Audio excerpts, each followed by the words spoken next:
If you guys aren't on Yelp yet, you don't have a profile, go to Yelp.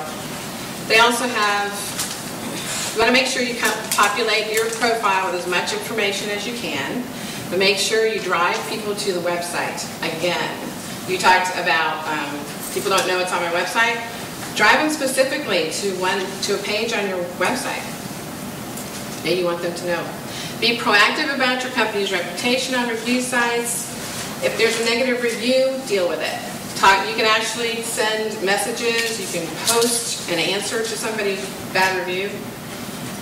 It's easy to set up a site here.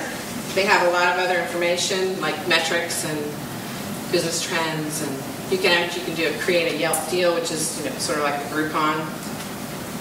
And if I was a Groupon, I'd be watching out because I don't think they have much time. Kind of like me. Okay, so one thing as a marketer, you always want to make sure you can measure your results. And you can invest in a lot of paid tools, but I think you should start with Google Analytics. Anybody familiar with Google Analytics? Everybody have it on their website? You want to go in here and look through all these stats to kind of measure your results. You can measure your visitors, where they're coming from geographically, what kind of browser they're using, if they're looking at your site on their mobile device, and all that information can be used to market any kind of product that you might have.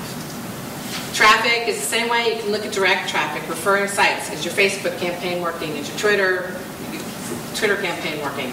Search engines, whether Bing is stronger than Google.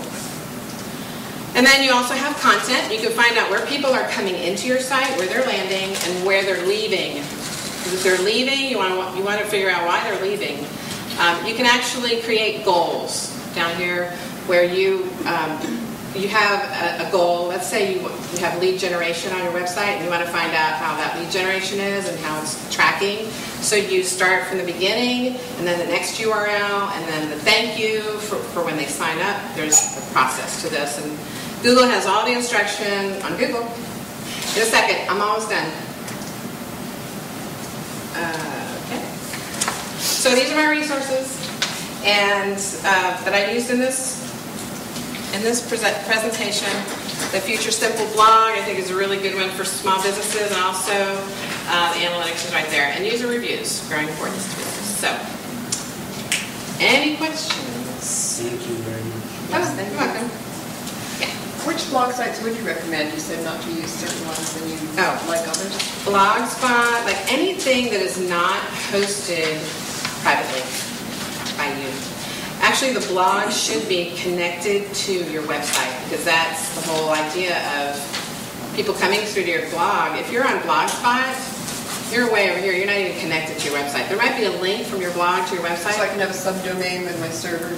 Yes. And just make it a blog instead of what I think of as a website? Right. You would. It's there's actual code that goes with blogs. Okay. And Jess can probably talk more about that. But there's a lot of SEO benefit to making sure your blog is connected to your website. And also, like I said, the content. You don't want your content to disappear one day.